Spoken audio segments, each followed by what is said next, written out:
We have to speak the truth. Them have to kill me dead. All when me dead, them can't kill me said. Now we have to speak the truth. Them have to kill me dead. All when me dead. Whoa. I'm from the beautiful land of Jamaica, land of sunshine and the best reggae maker. From me was a little boy from dollar a paper. Here corruption a poor people pay for them creating killer. Thief and raper, youth graduate from college done hotel waiter. Politician them matter but them we get better later. Only man ever better the undertaker. The truth, but want to kill me dead. And when me dead them can't kill when me said. Now we have to speak the truth. Them have to kill me dead.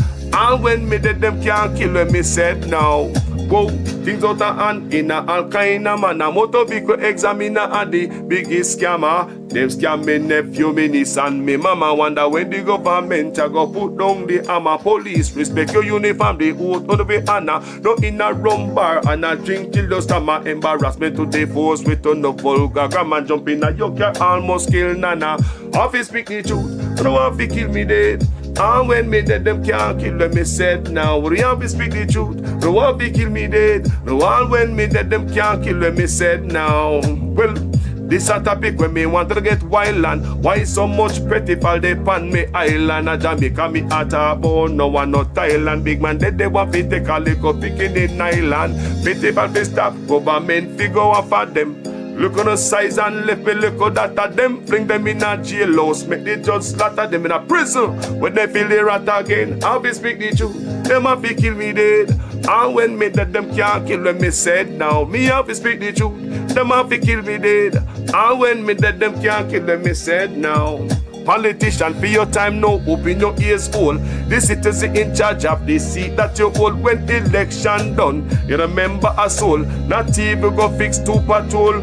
Can't meet with basic needs, then what is your role? The youth they want better road and light pan pole. Youth they want job and money in a bill full. Politician me say make no so cold. So we have to speak the truth. Them have to kill we dead. And when me dead, them can't kill when me said. Now we have to speak the truth. Them have to kill me. Jamaican callers, they here? Okay.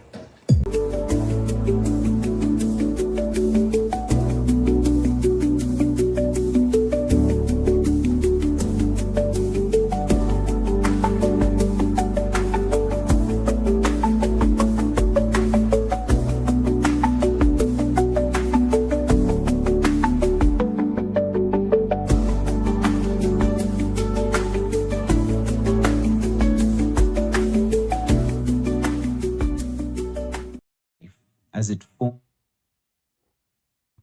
Yes, Fabio Wagwan. Welcome back, you know. Welcome back. Gentle people. You see, this video is an educational video. What do you know about Ibrahim Traore? What do you know about him?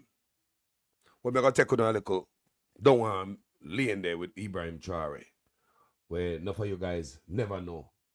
So, you know that man? Want to know him? All right. Good night, people. Welcome to the night shift. Yeah. Make we learn some lesson tonight. We're gonna learn something tonight, people. Manners and respect each and every one. We tune on and the one them way to come. Yeah.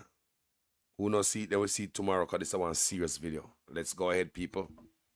Go smoke, go roll up a giant, go fix a drink, go and go pee and come back. Yeah, because I want serious video this. Because we think we know Ibrahim Traore. Secret I got bust out to backside. Who is this man? Go here now. Ibrahim Traore. Ibrahim Traore. Ibrahim Traore. Ibrahim Traore. Keep this photo safe as it forms the foundation of today's story. When I looked at it, a thought came to mind. If you don't have the strength to finish a fight, don't start it. We all have moments of doubt. We all have our weaknesses and we all have our faults. No one is perfect. Why did this thought come to my mind? It's because this photo was taken between 2009 and 2010. The person in the photo was about 20 years old at the time, very young and just starting his military training. The photo was taken in a military camp during that period. At that time, this man a beginner soldier with a private rank, didn't realize that he would one day become one of the most influential leaders of all time, achieving what many could never have imagined through a coup. Today, he is youngest president in world and has become a powerful political force, making headlines worldwide with his extraordinary actions. But first, let me take you back in time to a long, long time ago. On September 5th, 1852, in a building called Corinthian Hall, a well-known abolitionist, Frederick Douglass, stood before the Ladies' Anti-Slavery Society and spoke words that flowed like blood in the veins of Africa. Even today, those words continue to circulate across the hills and valleys of Africa because they marked the moment when African Americans in the USA began to rise against oppression. At that time, Frederick Douglass boldly said, "Listen and hear me well.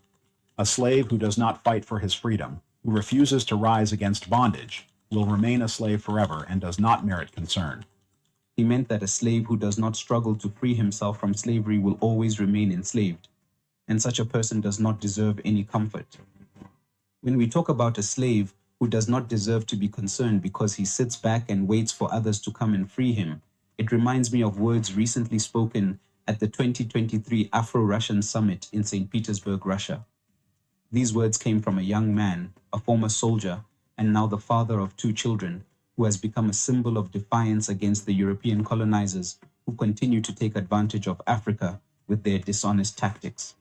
The person I am referring to is Captain Ibrahim Traore, who was present at a conference with some of the world's greatest leaders, including President Vladimir Putin, who vowed to stop Washington's interference in the politics of other countries. Ibrahim Traore said, "Not a single question that is being asked.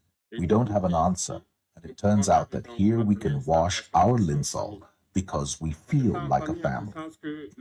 It feels like a family in the sense that Russia is also a family for Africa." He accurately quoted the words Frederick Douglass said in 1852, which means this young man thoroughly read books without skipping and understood what was hidden within them. Those from the West call him a military junta, but he says that this also speaks to him. As for others who have heard what he says, what he does, and his political struggles, they immediately accepted what Magdalena Villaba called metempsychosis in 1976. In this theory, this scholar boldly claimed that in this mindset, when a person dies, their soul leaves their body and wanders in the air until it enters another person who then acts and behaves as the previous person did. Those who observed this concluded, no doubt, when Thomas Isidore Noel Sankara, the hero and renowned figure from Burkina Faso, died tragically on October 15, 1987, his soul left Ouagadougou, where he died, and traveled past the Kokologo region, passing through the bowls of Kudugu and Dedugu. By the following year, 1988, it had settled in the commune of Bundukui, where Ibrahim Traore was born that same year and grew up to resemble Thomas Sankara. The prophecies in the writings of Magdalena Villaba, Kurt Friedrich Gödel, and Arthur Schopenhauer, which claimed souls would leave one person and enter another, were fulfilled in the land of Burkina Faso, known as the land of upright men, as the people of Burkina Faso proudly say in their praises and tributes to their hero, Thomas Sankara. Up until now, if you've been paying attention, the main story is about sharing some specific details about the world's youngest president. The president of Burkina Faso, Captain Ibrahim Traore. I know you've heard a lot about him, but let me tell you something unique that you might not have known about this man who chose not to laugh, because there is nothing to laugh about in this world. Let's dive into the thoughts and ideologies of this bold man who swore to lead the country, wearing face masks like the ninja warriors from faraway lands such as Yamashiro, Iga, and Yamato. I'm sharing how this man, respected and revered in Africa, lives a humble life without the luxury cars that many other African presidents enjoy, while their citizens suffer from hunger and poverty in their countries. In the 2 years he has been in power, Traore rejected the salary that presidents usually receive and chose to continue his salary as a military captain. Do you know why? Because he lives in a simple house, not a palace like others. You should also know about this man's survival of a sinister plot to overthrow him, a conspiracy funded with 5 billion CFA by some of his enemies. You should understand the depths of his life and how he has transformed his country, Burkina Faso, in just 2 years in power. At this point, one might wonder, who is Captain Ibrahim Traore? Where did he come from to find himself in the highest seat of power in Burkina Faso? The countdown begins now. Welcome to the world of research. Welcome to the large family of wisdom in narrations.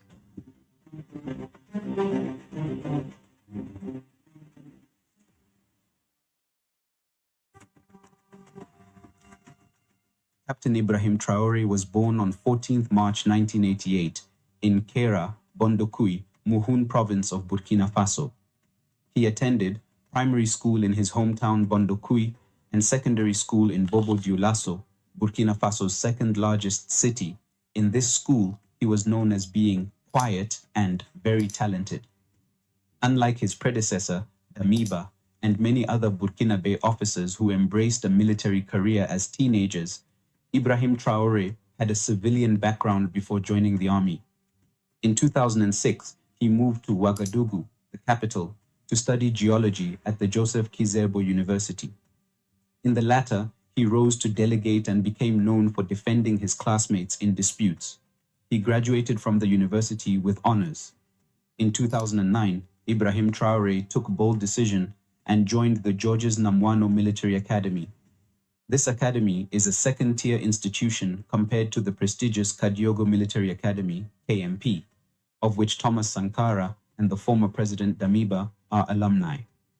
Upon his graduation in 2012, he was sent to Morocco for anti-aircraft training before being transferred to an infantry unit in Kaya, a town in northern Burkina Faso. 2 years later, in 2024, he was promoted to lieutenant. After serving in relatively junior positions in Burkina Faso's military, Traore's major breakthrough came in the same year of promotion, 2014, when he was deployed to Mali as a soldier under the United Nations peacekeeping mission program, MINUSMA. In Mali, Traore cut his teeth fighting the jihadists and ethnic insurgents. According to various accounts, Traore showed bravery in the face of a complex attack by militants in the northern Tombouctou region. This was in 2018. The following year, in 2019, he participated in a military operation codenamed Operation at Djibo in the Otapuanu offensive in Burkina Faso's restive east for 7 months and several other counterinsurgency operations in the country's north. Despite being touted as a major success, this operation resulted in only temporary withdrawal by militants from the region and a corresponding increase in attacks elsewhere in the country. Ibrahim Traore also served in a detachment of Marcoye in the northern Sahel region at the so-called Three Borders Zone of Mali, Burkina Faso, and Niger on the front lines against jihadist groups and took part in several operations there. People who knew Priori at the time said that he exhibited leadership attributes, including being willful, courageous, and close to his men. Ibrahim Traore was promoted to the rank of captain in 2020. Around the same time, however, he was among the young and destitute officers who couldn't help observing their superiors' inability to contain the jihadists' threat in the field. Traore and his fellow officers were stuck between a rock and hard place. One source recounted an incident that occurred in 2020 when the town of Barsalogo in central Burkina Faso was on the verge of falling to jihadists. The highway into Barsalogo was believed to have been mined, so Traore led his men on a commando trek across the countryside, arriving in time to free the town. In Burkina Faso, the attacks by the jihadist groups include armed attacks, abductions, carjackings, improvised explosive devices, rocket attacks, and ambushes. The most affected regions in Burkina Faso are the Sahel, North, Central North, and the East. By late 2021, a humanitarian crisis was evident in many parts of Burkina Faso, and a quarter of the population faced food insecurity. By mid-September 2022, more than 3,000 people had been killed, a third more than in all of 2021. Overall, some 2 million people have been displaced in Burkina Faso. In January 2022, a military coup led by Lieutenant Colonel Paul-Henri Damiba overthrew the civilian government of President Roch-Marc Christian Kabore. President Kabore was elected in 2015 and re-elected in 2020 to replace President Michel Kafando, who led a transitional government following the 2014 popular revolution that ousted Blaise Compaoré. Blaise Compaoré ruled Burkina Faso for 27 years after taking power in the 1987 bloody coup that claimed the life of revolutionary leader Thomas Sankara. When Damiba took power, he cited President Kabore's inability to curb the Islamic insurgency plaguing Burkina Faso. Soon after taking power, Damiba instituted the Patriotic Movement for the Safeguard and Restoration, the MPSR, and vowed to reconquer the country by fighting the jihadist insurgents and helping the 2 million internally displaced people return to their homes. Captain Ibrahim Traore became a member of the MPSR, as Damiba's junta chose to call itself. In March of 2022, Damiba promoted Ibrahim Traore to become the head of artillery in the Kaya regiment in the center of the country, but it was a move that ironically would sow the seeds of Damiba's own downfall. Unfortunately, during President Damiba's short time in power, attacks by militant Islamists increased in Burkina Faso as they seized territory in rural areas and encircled cities. Under this new government, little improvement was seen by many members of the military. Those stationed in remote areas often did not receive their pay on time. Captain Ibrahim Traore's regiment became a source of discontent, and Traore himself, tasked by his colleagues with channeling their frustrations, made several trips to Ouagadougou to plead their case with President Damiba. As the months went by, discontent with President Damiba continued growing among the troops. The soldiers still faced the same logistical difficulties and were suffering heavy losses. This is while Lieutenant Colonel Damiba and his entourage of air-conditioned officers sitting in their comfortable, cool headquarters in the capital were accused of being out of touch with reality. Disillusionment at the response of Damiba's government turned into anger, which appears to have crystallized among the soldiers into resolve to seize power. Like the January push, the trigger was an attack on 26 September 2022 by jihadist forces on a 150-truck convoy loaded with food headed for Djibo, one of the main cities in the war-torn north. This city of 60,000 people had been under siege by terror groups for about 18 months. This attack on the convoy, which was claimed by an Al-Qaeda-linked group, killed 37 people, including 27 soldiers. In the army ranks, the frustration was clear, especially among the youngest members. This defeat of the army was pinned on Damiba. A week earlier, he had mobilized a 70-strong delegation to attend the United Nations summit in New York.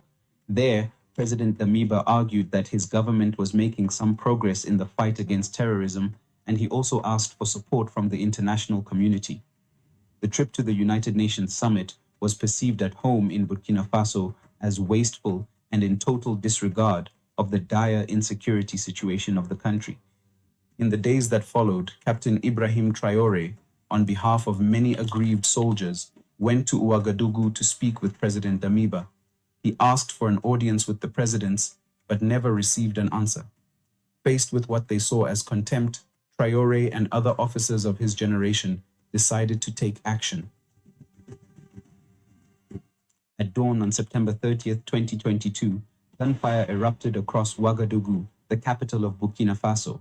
It was the opening act of a coup that would shake the nation. By 8 p.m. local time, a striking scene unfolded on national television. A soldier in military fatigues, wearing a bulletproof vest and a red beret, appeared on the Burkina Broadcasting Corporation, RTB. Surrounded by hooded and helmeted men, he delivered a bombshell announcement. Captain Ibrahim Traore was taking over as head of the Patriotic Movement for Safeguard and Restoration, MPSR, overthrowing Lieutenant Colonel Paul-Henri Sandaogo Damiba. The coup leaders justified their actions by accusing Damiba of betraying their shared vision. They claimed he had failed to address the deteriorating security situation that had initially motivated the January 2022 coup, which brought him to power. Instead, they said, Damiba had focused on unfortunate political adventures, neglecting the fight to reclaim territories occupied by jihadist insurgents. According to Traore, He and other officers had attempted to persuade Damiba to refocus on the rebellion, but his refusal left them with no choice but to remove him.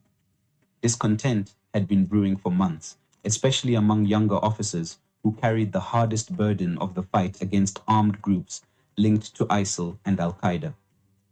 The elite Cobra unit, known for its frontline operations, faced delays in pay, further deepening frustrations. When the plotters launched their coup on September 30th, Traore, still a captain, found strong support within the Cobra unit, which played a key role in the operation. Traore's junta declared its commitment to addressing the country's challenges. They vowed to refocus on national security, restore territorial integrity, and uphold Burkina Faso's international commitments, including respect for human rights. Additionally, they announced plans to diversify Burkina Faso's international partnerships in the fight against jihadism. However, the coup soon escalated into a broader crisis.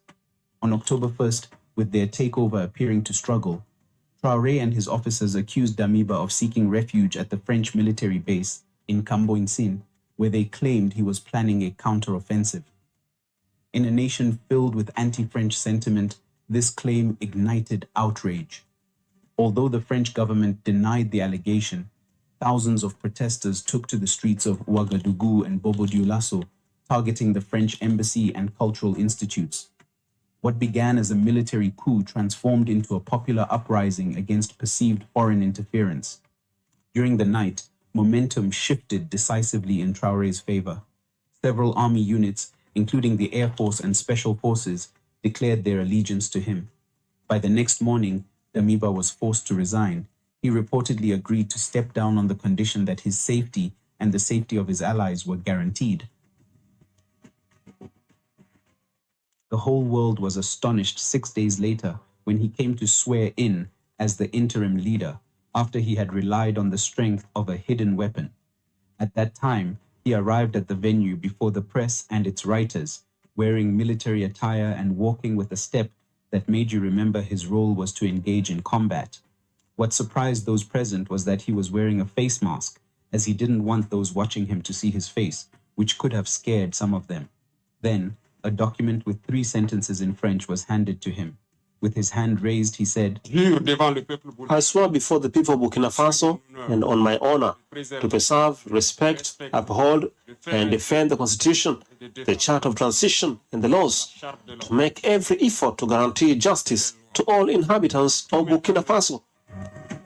At just 34 years old, Captain Ibrahim Traore was installed as transitional president, becoming the world's youngest leader at the time. Thousands of Burkinabe citizens gathered in the capital to celebrate his ascension in what resembled a victory parade. Captain Ibrahim Traore is so young that to match his age to Paul Biya, the 91-year-old president of Cameroon and Africa's oldest leader, you would need to double Traore's age and then add 19 years. Captain Ibrahim Traore remarked that he has no interest in the formalities of wearing political suits or engaging in political posturing. His focus is on reviving a nation that seemed to be falling apart. He declared that he is prepared to make any sacrifice to ensure his country can once again breathe the air of peace and freedom. No sacrifice will be too great to take this country out of the situation in which it finds itself. So, our commitment is for a return to peace, and our compass will always be the people. However, it became evident to the more observant minds that Ibrahim Traore is backed by a man of St. Petersburg, Vladimir Putin. Just 2 days after the coup took place, a journalist from the New York Times, Eliane Peltier, stated, "In Burkina Faso, the man who staged a coup was himself ousted by another." In this article, Eliane Peltier revealed that he had uncovered clear evidence of the involvement of the Wagner Group and Russia in everything Traore did. 2 days later, Edward McAllister of Reuters corroborated this, affirming that he had followed the developments closely and found that those attempting to challenge or undermine Traore should tread carefully as Russia stood firmly behind him. Nevertheless, Traore denied all these claims, telling France 24 that he did not need Wagner soldiers from Russia, as he had already established a local version of Wagner in Burkina Faso. He stated, I do not need Wagner soldiers from Russia because I have our own Wagner here, called VDP, Volontaires pour la Défense de la Patrie. These are volunteer fighters ready to protect and defend the land of Burkina Faso. However, the secrecy surrounding his connections with the Russians came to light on September 27, 2023, in St. Petersburg, when he attended the Russia-Africa Summit. During the event, he openly stated that Russia is one family with Burkina Faso. For him, it is not just Burkina Faso, as Russia is one family with all of Africa due to the shared history between Africa and Russia. Traore said, It feels like a family in the sense that Russia is also a family for Africa. It is a family because we have the same history. Russia made enormous sacrifices to liberate the world from Nazism during the Second World War. The people of Africa, our grandfathers, were also forcibly deported to help Europe get rid of Nazism. We share the same history in the sense that we are the forgotten peoples of the world, whether in the history book, in documentaries, or in film. Those who heard this said, now Traore, we have proof. You can no longer deny your ties with the Russians, especially since you call them brothers, and openly declare without hesitation your support for working with them. Traore initially promised to hold democratic elections by July 2024. However, on May 25, 2024, the junta announced an extension of its rule for another 5 years, with Traore remaining in power. The decision sparked mixed reactions domestically and internationally, as many questioned whether it marked a retreat from the promised transition to civilian governance. Since Traore's rise to power, relations with France, Burkina Faso's former colonial ruler, have remained tense. Demonstrations demanding an end to the French military presence reflect a broader sentiment across West Africa and the Sahel, where anti-French sentiment is growing. Traore's leadership has also seen Burkina Faso strengthen ties with other global partners, signaling a shift in the nation's foreign policy. In January 2023, Burkina Faso gave France 1 month to withdraw its troops as it ended a military accord that allowed French troops to fight insurgents on its territory, citing a wish for Burkina Faso to defend itself. The following month, in February 2023, the two countries, France and Burkina Faso, officially marked the end of French military operations in the West African nation after a flag-lowering ceremony at the French Special Forces camp. Since the time of coup up to today, Ibrahim Traore consistently appeared in military combat attire, complete with a red beret, tactical gloves, and a pistol on his right thigh. This has become his signature look. So today, how is this youngest president in the world, Captain Ibrahim Traore, who took power through a military coup, living? Does he ride in luxurious and expensive cars like other African presidents who exist to exploit their countries? Does he live in lavish homes? How does he and his family live? Ibrahim Traore. Before we hear how him and his family live, people, let's slide into a short break. Be right back. Since becoming president in September 2022, Ibrahim Traore has made big changes to Burkina Faso's economy. He rejected financial aid from international organizations like the World Bank and IMF, saying Africa does not need them. Instead, he focused on using the country's own resources. He reduced the salaries of ministers and lawmakers by 30%, but increased government workers' salaries by 50%.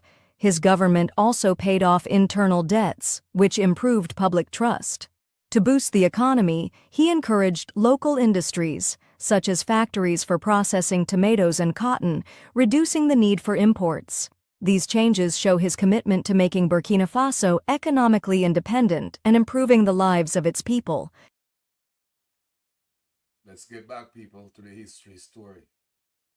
The president of Burkina Faso has chosen a different path, one that rejects the status quo. While most African leaders live in palaces, indulge in luxury, and draw enormous salaries, Traore made an unprecedented decision. He refused the $76,000 salary, the standard for presidents in his country. Instead, he kept his military captain's pay, which is significantly less. He chose to put his people above personal gain. His story is not just about Burkina Faso, it's about the future of African leadership. In just 2 years, Ibrahim Traore has done what many leaders on the continent can only dream of achieving in a lifetime. But what sets him apart isn't just his choice to decline wealth, it's his entire approach to leadership. To give some context, in Burkina Faso, the average presidential salary is $76,000 annually. For comparison, the average salary of an African president is $170,000 a year.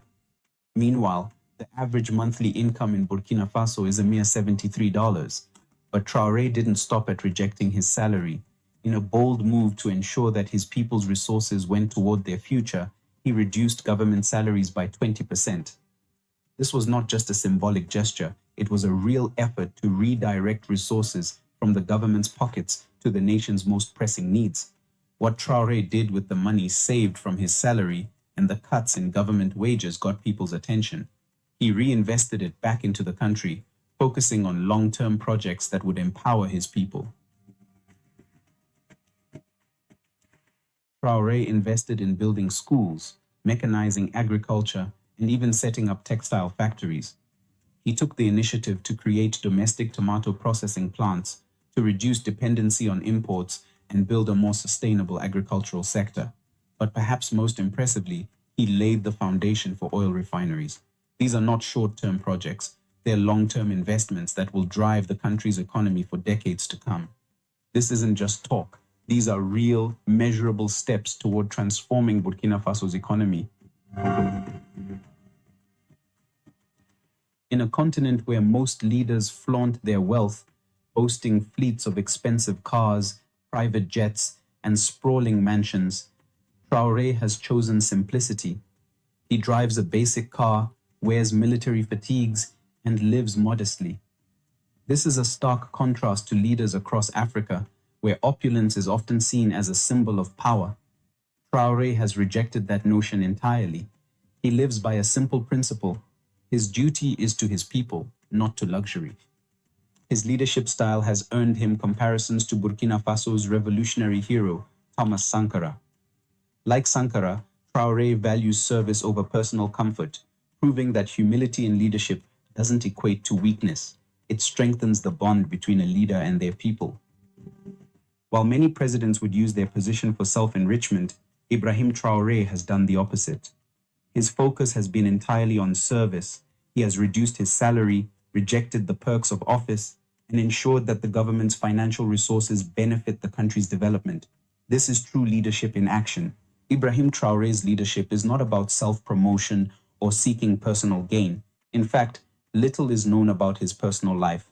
Unlike many African leaders who parade their families and relationships in the public eye, Traore keeps his private life completely out of the spotlight. You won't find photos of his wife or children online, an uncommon practice for heads of state.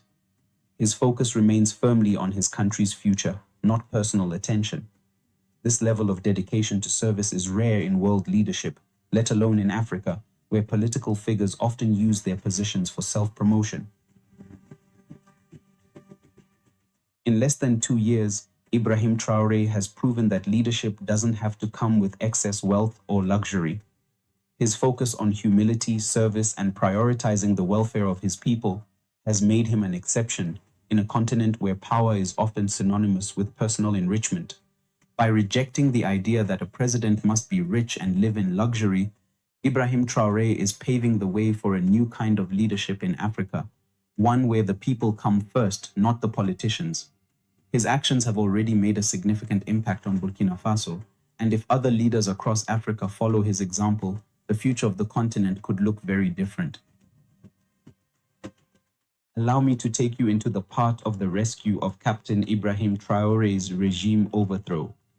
How did it happen that Captain Ibrahim Traore himself survived a coup d'etat just as he executed one? It was part of a sinister plot that involved up to 5 billion CFA francs.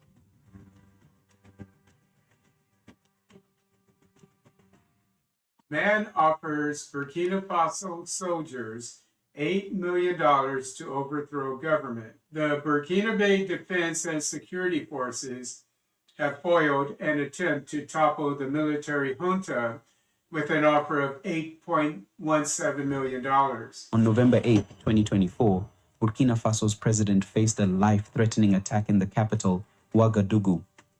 A covert plot targeting the country's stability was foiled when the military uncovered a scheme involving a mysterious figure who entered Burkina Faso under the guise of a business trip.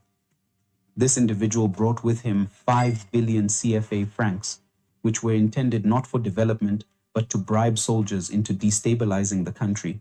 The money was meant to fund a coup and shift Burkina Faso's leadership. The suspect, linked to influential foreign interests, sought to exploit the country's weaknesses.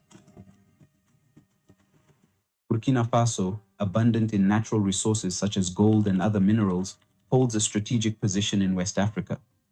As the country had made strides towards stability, certain foreign powers viewed this as a threat. The plot was simple: bribe soldiers with large sums of money to secure their loyalty, igniting chaos that would shift power. However, the soldiers approached by the suspect were not easily convinced. These seasoned veterans had fought against insurgents and extremist groups. Their loyalty to Burkina Faso remained unshaken, and instead of rejecting the offer, they played along, reporting the suspect's moves to their superiors. Over weeks, they gathered critical information and were able to expose the full extent of the conspiracy. On the day of the planned exchange, a sting operation was set into motion. The suspect was apprehended at a warehouse, his suitcase filled with the cash meant for the coup. Hidden cameras and surveillance had recorded everything, providing undeniable evidence of the plot. The suspect's arrest revealed a far-reaching conspiracy with connections to foreign operatives and mercenaries operating in the Sahel region. These operatives, funded by powerful foreign entities, were part of a broader strategy to destabilize Burkina Faso and other West African nations. The goal was to exploit the region's resources and weaken national sovereignty. This plot wasn't just about money. It was a power play against the self-sufficient Burkina Faso that had begun to reclaim control over its resources. Foreign interests had benefited from exploiting the region for years, and the rise of a stable, independent Burkina Faso threatened that dominance. The foiled conspiracy highlights the lengths foreign powers will go to maintain control over Africa's resources. It also signals the growing resistance of African nations, like Burkina Faso, against exploitation. The plot serves as a warning. Attempts to assert independence will not be tolerated. Quick break, people. I'll be right back. Since becoming president in September 2022, Ibrahim Traore has made big changes to Burkina Faso's economy. He rejected financial aid from international organizations like the World Bank and IMF, saying Africa does not need them. Instead, he focused on using the country's own resources. He reduced the salaries of ministers and lawmakers by 30%, but increased government workers' salaries by 50%. His government also paid off internal debts, which improved public trust. To boost the economy, he encouraged local industries, such as factories for processing tomatoes and cotton, reducing the need for imports. These changes show his commitment to making Burkina Faso economically independent and improving the lives of its people. Saudi Arabia offered to build 200 mosques in Burkina Faso. President Ibrahim Traore probably chuckled and said, "Thanks, but no thanks." Instead of adding more places to pray, he suggested something a bit more practical. How about schools, hospitals, or businesses that actually help people? Imagine a Burkinabe citizen walking into a brand new mosque, hungry and jobless, praying for food, when what they really need is a job. Traore basically told the Saudis, "We appreciate the thought, but we'd rather have opportunities, not just sermons." Now that's a leader who understands that you can't pray away poverty. You need action. Welcome back, family. Let's go again. Beyond the coups and Traore's personal life, what remarkable achievements can we attribute to Captain Ibrahim Traore for his country since he seized power through military force 2 years ago? October 2025 marks 2 years since Captain Ibrahim Traore assumed leadership of Burkina Faso.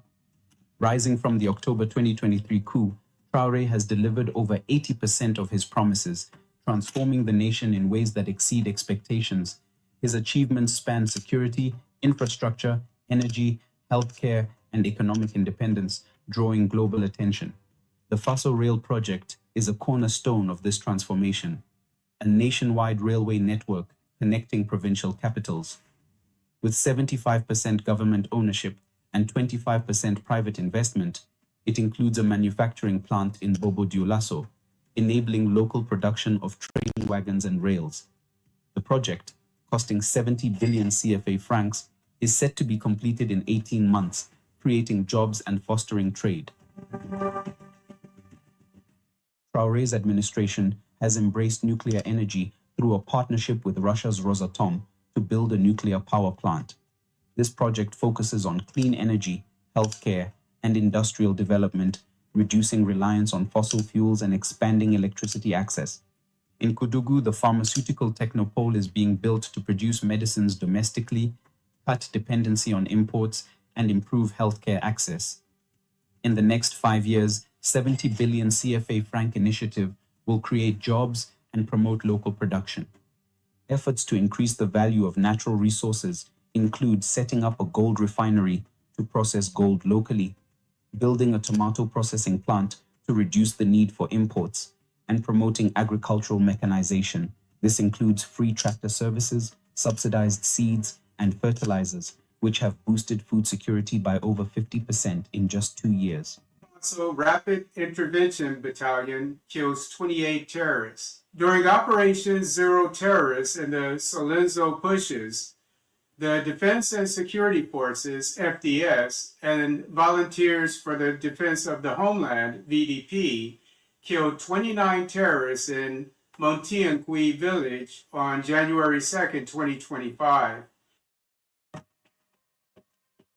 Military reforms have reclaimed territories once lost to insurgents.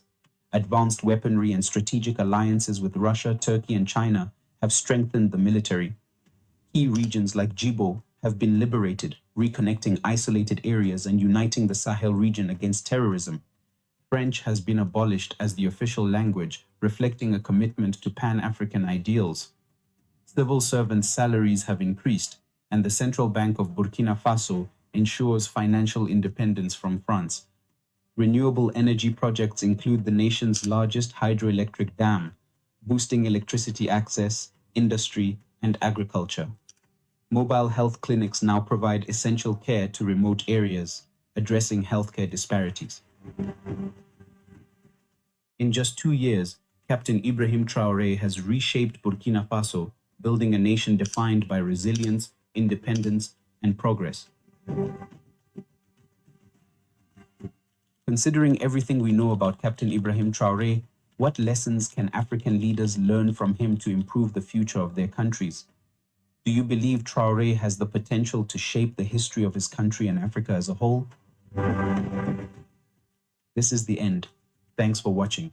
I wish you better life, foods, and money. Stay in the Big Wins family.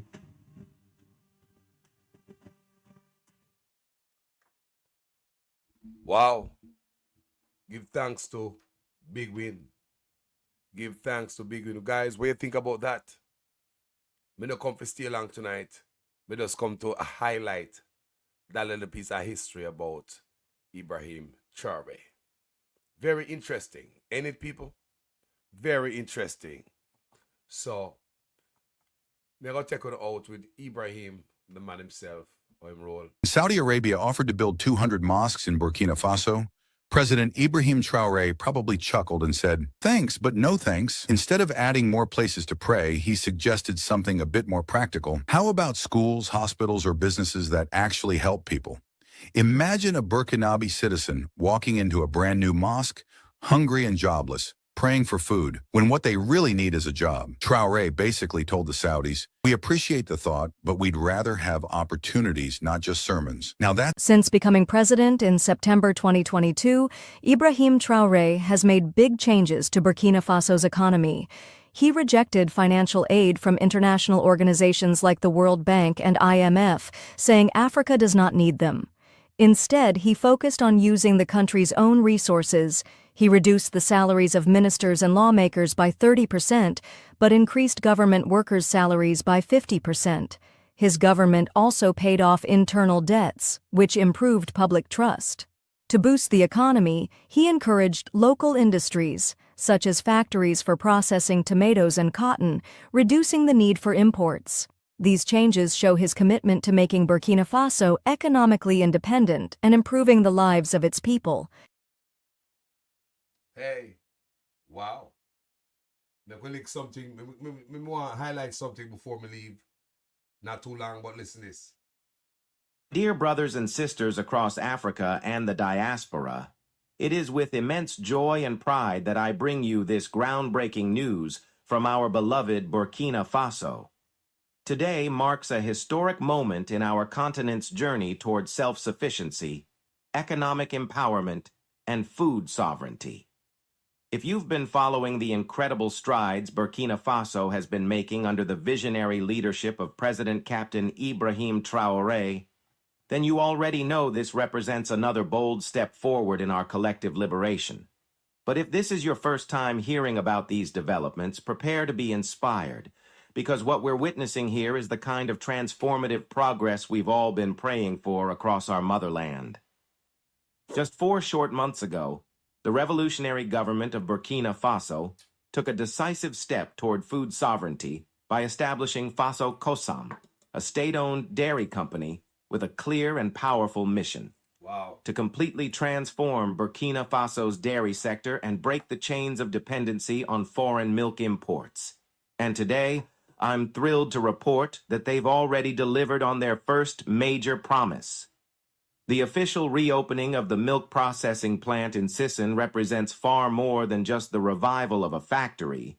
It marks the beginning of a full-scale dairy revolution that will soon spread across the entire nation. This isn't simply about producing milk. This is about creating jobs, restoring dignity, and achieving true economic independence for the Burkinabe people. The significance of this development cannot be overstated.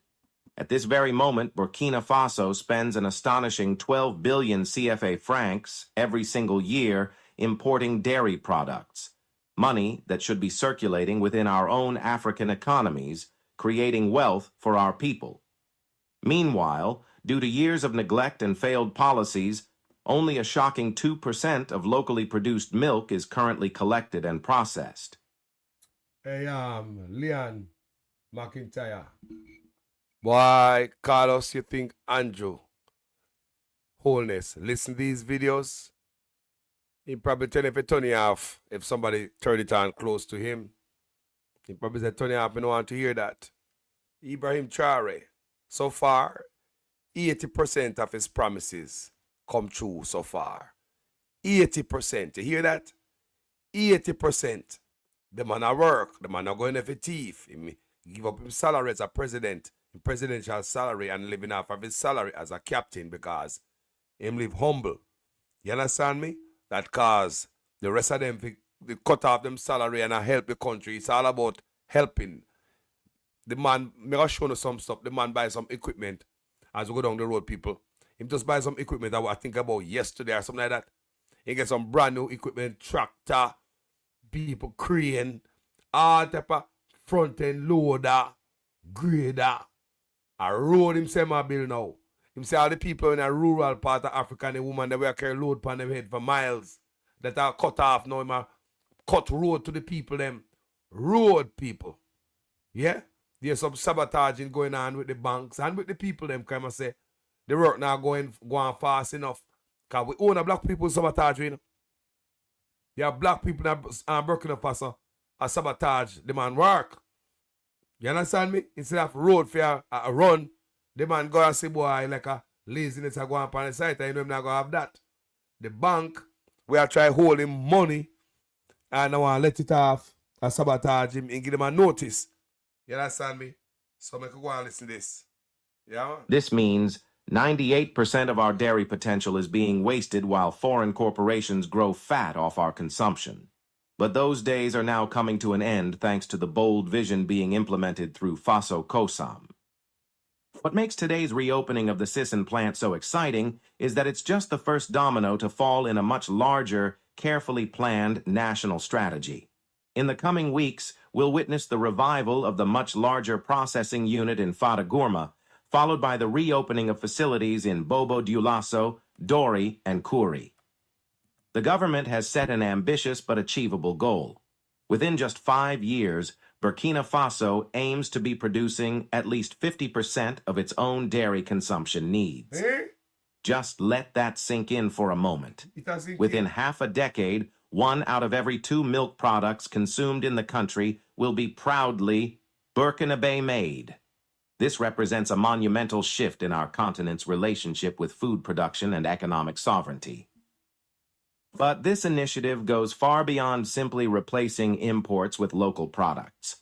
The government is building an entirely new industry from the ground up, with an uncompromising commitment to quality.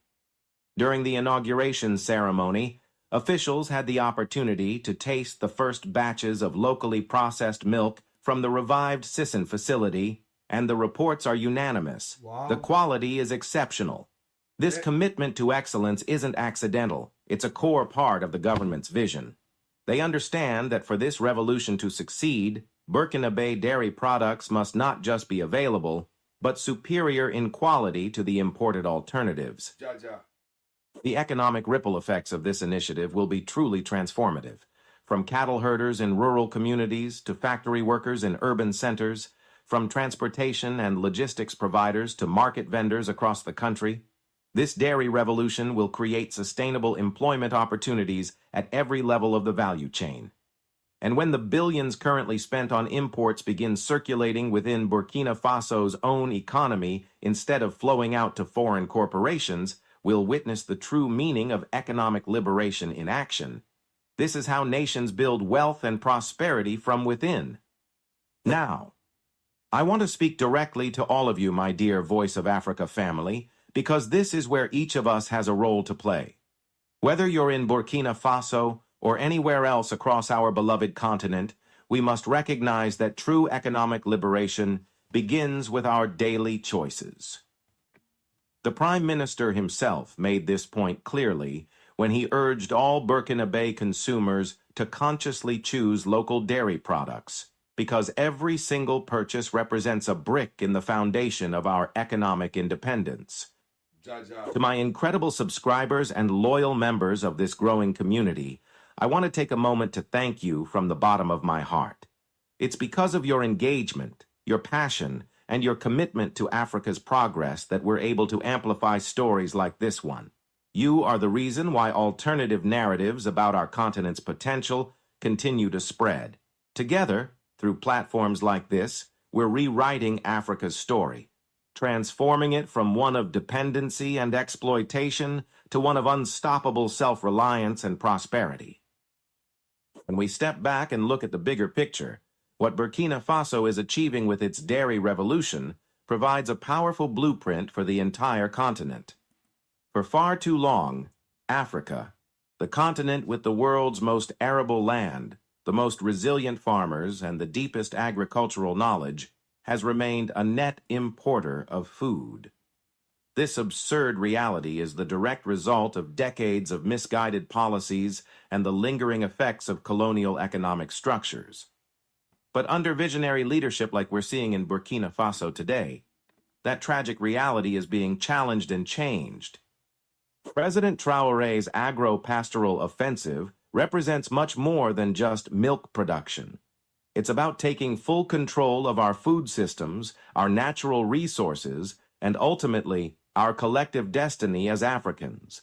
And if Burkina Faso, a nation facing immense security challenges and economic pressures, can make such dramatic strides in just a few months, imagine what's possible when other African nations follow suit.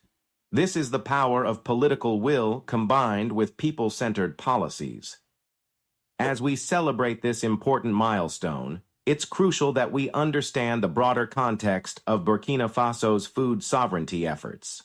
The country has simultaneously been investing heavily in cereal production, with reports indicating significant increases in wheat, maize, and rice outputs. This multi-pronged approach to food security demonstrates a comprehensive understanding of what true independence requires. It's not enough to focus on just one commodity. Real sovereignty means developing full control over all aspects of your food supply chain. The social impact of these policies will be profound. By creating viable economic opportunities in rural areas through dairy farming and processing, the government is addressing one of the root causes of migration and urban overcrowding. Young people will have reasons to stay in their communities and build livelihoods rather than risk dangerous journeys abroad. Women, who traditionally play central roles in dairy production at the household level, will see new avenues for economic empowerment. This is how you build a stable, prosperous society from the ground up. What's particularly inspiring about this story is the speed of implementation. In just 4 months since its creation, Faso COSAM has already delivered tangible results. This rapid progress puts to shame all those who claim that African governments can't execute projects efficiently. It proves that when there's political will, proper planning, and a commitment to serving the people rather than foreign interests, African institutions can achieve remarkable things in remarkably short time frames. As we look to the future, the potential for expansion and innovation is enormous. The government has already hinted at plans to eventually produce value-added dairy products like cheese and yogurt for both domestic consumption and export. There's talk of developing training programs to transfer modern dairy farming techniques to local producers. The vision includes creating a fully integrated supply chain where Burkinabe farmers, processors, and distributors all thrive together in a virtuous economic cycle. This is why I'm so excited to share this news with you today, my brothers and sisters. What we're witnessing in Burkina Faso isn't just policy changes. It's the birth of a new economic paradigm for Africa. It's living proof that when we prioritize our people's needs over foreign interests, when we invest in our own productive capacities rather than perpetual importation, and when we combine visionary leadership with popular mobilization, there's no limit to what we can achieve as a continent. As the Prime Minister so powerfully declared at the inauguration ceremony, "The fatherland or death, we will prevail." These words capture the spirit of determination driving Burkina Faso's transformation. It's a spirit that says we will no longer accept the unacceptable. We will no longer tolerate economic structures that keep us dependent and underdeveloped. We will take control of our destiny no matter what obstacles stand in our way. So, my people, let's celebrate this victory today, but let's also recognize that the work continues. The Sissin plant is just the beginning. More factories will open, more jobs will be created, and more African communities will experience the dignity that comes with true self-sufficiency. The road ahead may have challenges, but the direction is clear. Forward, always forward. I want to hear your thoughts on this historic development. How do you see this model being applied in your own country? What lessons should other African nations take from Burkina Faso's example? Let's have that conversation in the comments below. And if you believe, as I do, that Africa's time has come, that our destiny is in our hands, then do your part. Like this video, share it with everyone you know, and subscribe to stay updated on Africa's rise. Because this, my brothers and sisters, is what liberation looks like. This is what happens when we dare to dream big and back those dreams with action. The revolution continues, and through platforms like this, we will document every step of this incredible journey. Until next time, remember, the future of Africa will be written by Africans, and that future is brighter than ever before. Power to the people. Give thanks, Intervlog. That's Intervlog, people. Intervlog. I want you to subscribe to them so you can learn more about Africa. Intervlog. Yes. Since becoming president in September 2022, Ibrahim Traore has made big changes to Burkina Faso's economy. He rejected financial aid from international organizations like the World Bank and IMF, saying Africa does not need them. Instead, he focused on using the country's own resources. He reduced the salaries of ministers and lawmakers by 30%, but increased government workers' salaries by 50%. His government also paid off internal debts, which improved public trust.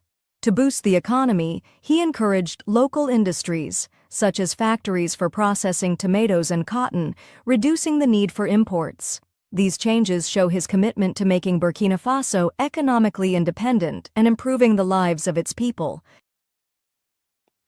Well, me never mean to, but me have one final video with Intervlog. Very interesting. Very interesting. Let's go. Ladies and gentlemen, this is Intervlog. I said, this is Intervlog, where we celebrate the winds of change, the dawn of a new era, and the remarkable achievements that are shaping our beloved Burkina Faso. Today, we bring you yet another groundbreaking milestone, a project that speaks volumes about visionary leadership, strategic partnerships, and the unstoppable march towards industrialization. Can't believe this. From the moment Captain Ibrahim Traore took the helm of Burkina Faso, we at Intervlog have witnessed a revolution of industries, of self-reliance, of a nation determined to rise beyond limits. He is not just a leader, he is a force of nature, a man whose vision is turning dreams into concrete realities, quite literally. The inauguration of the Société Industrielle Sino-Burkina des Ciments, Sisinob, on March 20th, 2025, is yet another testament to his relentless pursuit of progress. In the heart of Laongo, in the commune of Ziniere, a massive transformation is underway. The Kisinob cement plant, a beacon of industrial might, now stands tall, a symbol of Burkina Faso's commitment to self-sufficiency and economic sovereignty. This is not just a factory. This is a statement, a declaration to the world that Burkina Faso is open for business, that investments are thriving, and that industrialization is no longer a dream, it is a reality. Let us take a moment to appreciate the powerful partnership between Burkina Faso and China. This is not just a business transaction. This is a bond built on mutual respect, shared goals, and a commitment to prosperity. Hear that? Cruel International and the Chinese government have played a pivotal role in ensuring that this cement plant becomes a beacon of innovation. With 100% Chinese technology, Burkina Faso now stands on the front line of industrial transformation. Zhang Bing, the Deputy General Manager of Sisinob, has assured us that this plant is designed for the future. Advanced technology will optimize output while maintaining top-tier quality, meeting international standards. This is industrial excellence at its finest, and we at Intervlog cannot contain our excitement. Yes, you heard it right. The Sisinob cement plant is set to produce 2,000 tons of cement per day, which amounts to a staggering 750,000 tons per year. And that's just the beginning. With expansion plans, production is projected to reach 1.2 million tons, securing Burkina Faso's place as a regional industrial powerhouse. Can you hear that sound? It's the sound of machines working, of cement pouring, of buildings rising. It's the sound of progress. No longer shall we rely on expensive imports. No longer shall we be at the mercy of foreign markets. The era of self-reliance is here, and Captain Ibrahim Traore is leading the charge. At Intervlog, we believe that true development is measured by the impact it has on the people. This cement plant is not just about cement. It's about people, livelihoods, and economic empowerment. Today, Kisinob has provided 110 permanent jobs and 300 seasonal jobs. But this is just the beginning. Over time, more than 1,300 direct and indirect jobs will be created. That is not just numbers. That is food on tables, education for children, and hope for a better tomorrow. This is what leadership looks like. This is what Darcy said. This is what industrialization means for the people. This project is no small feat. With an initial investment of 27 billion CFA francs, Sisinob has set the stage for unprecedented growth. And guess what? This is just phase one. Upon full completion, the total investment is expected to reach 75 billion CFA francs. Yes, Burkina Faso is making bold moves, attracting investments, and transforming its economy in ways never seen before. At Intervlog, we are not just about industrialization. We are about responsible industrialization. And Captain Ibrahim Traore understands this better than anyone. The Sisinob cement plant is not only focused on production, but also on environmental sustainability. Zhang Bing has reassured us that sustainability is a priority. The plant will feature an advanced waste management and recycling system and will integrate renewable energy sources. This is what we call progress with responsibility. Industrialization does not have to come at the cost of the environment. Burkina Faso is proving that we can build, we can grow, and we can protect our planet, all at the same time. We at Intervlog have always said that true leadership is about the people. And once again, Captain Ibrahim Traore has proven that he is a leader for the people. This cement plant is not just about production. It is about affordable housing, infrastructure, and national development. With Sisinob entering the market, competition will intensify, and the price of cement is expected to drop. What does this mean? It means cheaper homes, better roads, stronger bridges, and an infrastructure boom like never before. Ladies and gentlemen, the message is clear. Burkina Faso is unstoppable. We at Intervlog are witnessing history unfold before our very eyes. The Sisinob cement plant is not just a factory, it is a symbol of Burkina Faso's resilience, a testimony of Captain Ibrahim Traore's vision, and a beacon of industrial progress. To our brothers and sisters in Africa, this is the blueprint. This is how nations rise. This is how dreams become reality. Burkina Faso is leading the charge, and the rest of Africa must follow. To Captain Ibrahim Traore, we at Intervlog say, bravo! Your leadership is unmatched, your vision is transformative, and your dedication to Burkina Faso is unwavering. To China, we say, thank you for believing in Africa, for being a partner in progress, and for investing in a brighter future. And to our dear viewers, the future is now. Support this revolution, share this message, and be part of this transformation. Burkina Faso... I'm sharing it, Intervlog, I'm sharing it. I want you guys to know, say, the relationship between China and Burkina Faso is a different relationship from what in a Jamaica with such man. Ibrahim Traore and a thief. Him don't take a presidential salary. Him not have 28 bank account and him not tolerate no corruption. Him not tolerate no corruption. Chinese have to teach the people them share information and technology. I told you that before. Them not just come to Jamaica and exploit like you see Wagwan at Jamaica. The one of them are come out of Cornwall Regional Hospital and there's no Jamaicans there. So I tell us, say, every job we want to be do at Jamaica, we have to get the Chinese because them not share information. Watch this. Yo, I want to see the reason why Jamaican can't get no blood clot work again, man. You see it? See the reason. And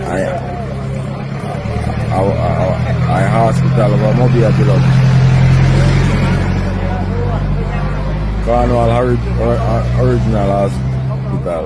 Cornwall original. Watch that. 1,000 China. No Jamaican, you see it? That's why crime and violence now go down here, because there's Jamaican did they call the Europe, you know?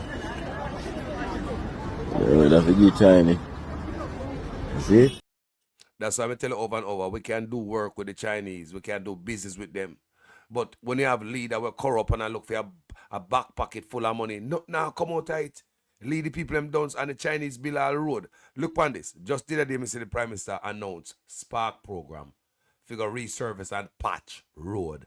And it's a Chinese man, me see sit down there assign stuff. I mean like seriously.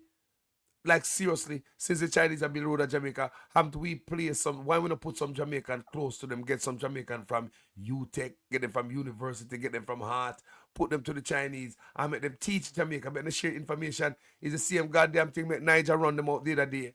It's the same thing Niger run them out because they are getting $8,000 more than the Africans them who are doing the same job, and they're not teaching the African them. They're not sharing information with the Africans, and they get their ass kicked out. So Burkina Faso, Niger, and Mali, two of them link up. All three of them link up, and other countries are coming too. I forget the name of the country in Africa. There's a lady, she just get inaugurated the other day. She just get in her power the other day. And as she go in her power, I think shortly after that, she say all Americans coming to our country in Africa, they must have a visa. No more coming there without a visa. You can stay there for like what, 9 months. The woman come in family, one woman in Africa, you know. She say Americans have a visa before they come our country. Oh, she say Africans have a bend backward to get a visa to come America. I mean, why, you know, I'm telling you, like Africa is changing people. Let me finish listening to Intervlog. Is rising, Africa is rising, and together we shall build a prosperous future. Vive le Burkina Faso. Vive l'industrialisation. Vive Captain Ibrahim Traore. The Sino-Burkina Industrial Cement Company officially launches its activities. The president of Burkina Faso, Captain Ibrahim Traore, inaugurated the Société Industrielle Sino-Burkina de Ciments, Sisinob or Sisinob Cement Plant, on Thursday, March 20th, 2025. Located in Laongo, in the commune of Zignare, this company specializes in the production and marketing of cement. It has a production capacity of 2,000 tons of cement per day. Wow. And 750,000 tons per year. The project is led by Cruel International and strengthens existing relations between Burkina Faso and China. Industrial production units are being strengthened with the arrival of Sisinob. Built on an area of just over 12.5 hectares, Sisinob aims to meet local demand through the production of quality cement, while contributing to the country's economic development. According to Zhang Bing, Deputy General Manager of Sisinob, the cement plant has an initial production capacity of 750,000 tons of cement per year, which can be expanded to 1,200,000 tons. Our industrial unit is built with advanced technology, allowing us to optimize output while ensuring cement quality that meets international standards, he added. Built with 100% Chinese technology, Sisinob is committed to minimizing its environmental impact. A waste management and production residue recycling system will be implemented. Sisinob, Deputy General Manager Zhang Bing, reaffirmed the company's commitment to sustainable development and environmental preservation. Our factory will make environmental preservation and sustainable development a top priority. Several initiatives will be implemented to minimize the ecological impact, including a waste management system, production residue recycling, and the integration of renewable energy sources. To date, the cement plant employs 110 permanent employees and 300 seasonal workers, with plans to expand to more than 1,300 direct and indirect jobs over time. The cement plant's products will be marketed under the Simpanga brand. The investment for the construction of the facilities is estimated at approximately 27 billion CFA francs and is expected to reach 75 billion upon completion of the project. For the president of Burkina Faso, Captain Ibrahim Traore, the implementation of this industry by Chinese partners is clear proof that investment is still possible in Burkina Faso. The completion of this project proves once again that Burkina Faso is a country with strong investment potential, contrary to the pessimistic and alarmist rhetoric of some quarters. This factory, whose production will consolidate existing supply, is perfectly in line with our vision of sustainable endogenous development. It offers employment opportunities while significantly contributing to the revitalization of the national economy. he suggested. President Traore also expressed the hope that the arrival of this new industry on the market will impact the price of cement so that it is revised downwards for the benefit of the population. We therefore expect from everyone a generalized reduction in cement prices, all of which will contribute to the creation of quality infrastructure and decent housing for the hardworking populations. This is the place for me to invite industrial players involved in the cement sector to fully invest in order to offer consumers quality products at affordable prices, he maintained. With this new cement plant, Burkina Faso is strengthening its local industry and opening up new prospects for the construction sector. Fictional speech by President of Burkina Faso, Captain Ibrahim Traore, on inauguration of the Société Industrielle Sino-Burkina de Ciments, CISINOB. Ladies and gentlemen, esteemed guests, our honored Chinese partners, dear fellow citizens of Burkina Faso, today, we gather here in Laongo with immense pride and a deep sense of accomplishment to officially inaugurate the Société Industrielle Sino-Burkina de Ciments, known as CISINOB. This is not just the birth of another industrial facility, but a landmark event that symbolizes our unwavering determination to industrialize Burkina Faso and propel our nation toward economic sovereignty. This plant represents progress, resilience, and the fruit of strategic partnerships that will shape the future of our country. To those who doubted the ability of Burkina Faso to attract investment, to those who spread fear that our nation was isolated, let CISINOB serve as proof that our nation is not only open for business, but that we are a land of opportunities and bold ambition. Lorsque le vent se lève, certains construisent des murs, d'autres des moulins. When the wind rises, some build walls, others build windmills. Burkina Faso is building industries, not barriers. CISINOB is more than just a cement factory. It is a powerful statement that Burkina Faso is moving forward with confidence. With an initial production capacity of 750,000 tons per year, expandable to 1.2 million tons, this facility will significantly strengthen our local industry. It is a major step in reducing our dependence on imported cement while meeting the growing needs of our infrastructure sector. Our government has set clear priorities. We must build roads, hospitals, schools, housing, and essential infrastructure. But how can we achieve this without sufficient cement? CISINOB answers this question by ensuring that we have a reliable, high-quality supply of cement at competitive prices. Our dream is to see every Burkinabe family afford decent housing, and this plant is a key part of making that dream a reality. Furthermore, the advanced technology used in CISINOB's production guarantees top-quality cement that meets international standards. This means our construction projects will stand the test of time, ensuring durability and safety for generations to come. What is industrialization if it does not create jobs and improve lives? CISINOB is not only an industrial project, but a job creation powerhouse. Today, the plant employs 110 permanent staff and 300 seasonal workers. In the coming years, this number will grow to over 1,300 direct and indirect jobs. Brothers and sisters, let us remember.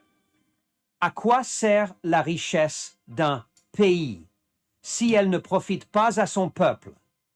What is the wealth of a country if it does not benefit its people? This is why we are committed to ensuring that our industrial policies create employment for Burkinabe youth. This factory is not just a symbol of cement production. It is a beacon of hope for many families who now have stable sources of income.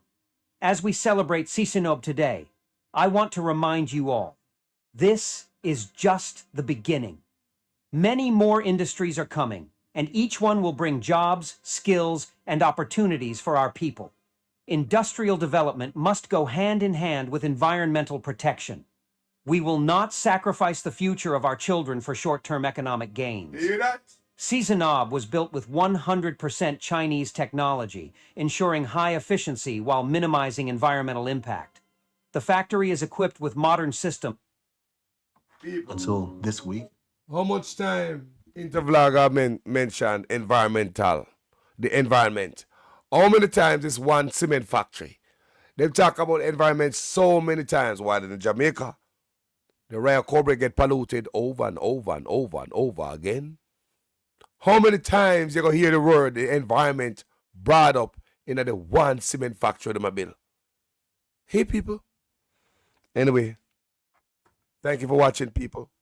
We just come to highlight Wagwan and Burkina Faso, and maybe we can do the same thing too. Why not? We can do the same thing to people. Did you know that the Auditor General say have $100 billion unaccounted for every year in Jamaica? $100 billion unaccounted for every year in Jamaica. You know hear me I say? Where the money gone? $100 billion every year.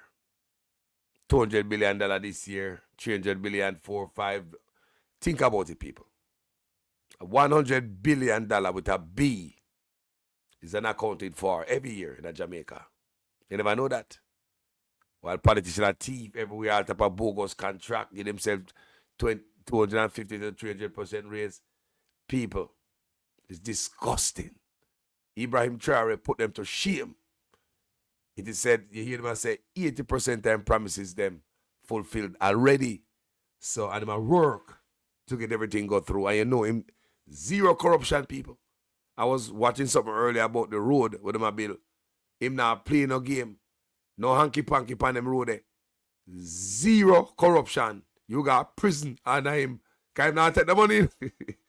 He never take no salary as a president.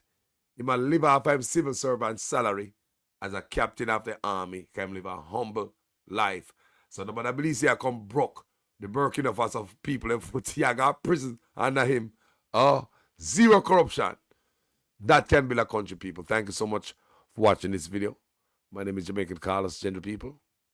I want to tell you, man, there's a respect to everybody where they are, Yeah, man. The night shift. Talk to you guys tomorrow.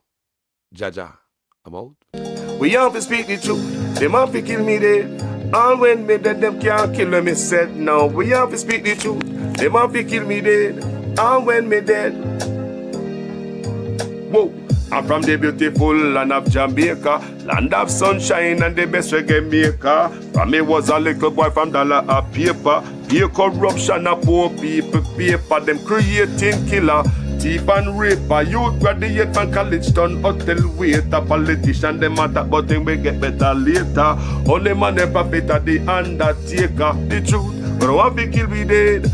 And when me dead them can't kill when me said. Now we have to speak the truth. Them have to kill me dead. And when me dead, them can't kill when me said now. Whoa, things out of hand in a all kind of manner. Motor vehicle examiner and the biggest scammer. Them scam me nephew, me niece and me mama. Wonder when the government a go put down the hammer. Police respect your uniform, the oath on the way honor. No in a rum bar and a drink till the stomach. Embarrassment to the force with no vulgar grammar. Jump in a yoke, you almost kill nana. Office speak the truth, no one fi kill me dead.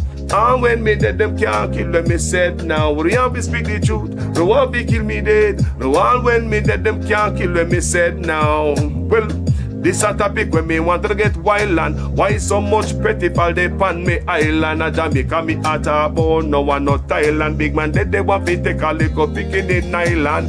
Petty fall fi stop, government fi go off at them. Look on the size and left me look at that of them. Bring them in a jailhouse, make the judge slaughter them in a prison. When they feel the rat again, I'll be speak the truth. Them have to kill me dead. And when me dead, them can't kill when me said. Now me have to speak the truth. Them have to kill me dead. And when me dead, them can't kill when me said. Now politician, for your time now, open your ears all. The citizen in charge of the seat that you hold when election done. You remember a soul, not even go fix to patrol. Can't meet with basic needs, then what is your role? The youth they want better road and light pan pole. Youth they want job and money in a bill full. Politician me say make no so cold. So we have to speak the truth. Them have to kill we dead. And when me dead, them can't kill when me said no. We have to speak the truth. Them have to kill me.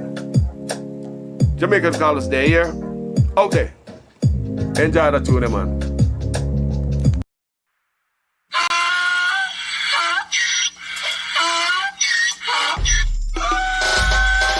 Can't fool me again. You can't fool me again. You hold me down for a very long time. Can't buy sugar, we can't buy lime. Can't buy scallion, we can't buy time. You can't fool me again. Can't fool me again. You can't fool me again. Hold me down for a very long time. Can't buy sugar, we can't buy lime. You touch up line and a resort to crime. You can't fool me again. What we gonna eat no money, what we at you, eat no at you. Covid money, me say we eat the yellow correct you. Use the youth, them on the waste and bust a man to statue. Say we like a catch you, but they got in a figure you. Take the spit of money, got and say that is not you. On the head, the man above him, up him, I got a breath too much. It in the kitchen, some of my well like a pot too. When singers and DJs and social media's coming at you. It burn me. 300% free. It burn me. Garbage pile up the day. It burn me. Give the teacher them raise. It burn me. I see corruption, please. It burn me. Mash down the people them house. It burn me. Every day appear arms out. It burn me. Appear money them a thief. It burn me. And them a sell out with each. Can't fool me again. You can't fool me again. You hold me down for a very long time. Can't buy sugar, we can't buy lime. Can't buy scallion, we can't buy time. You can't fool me again.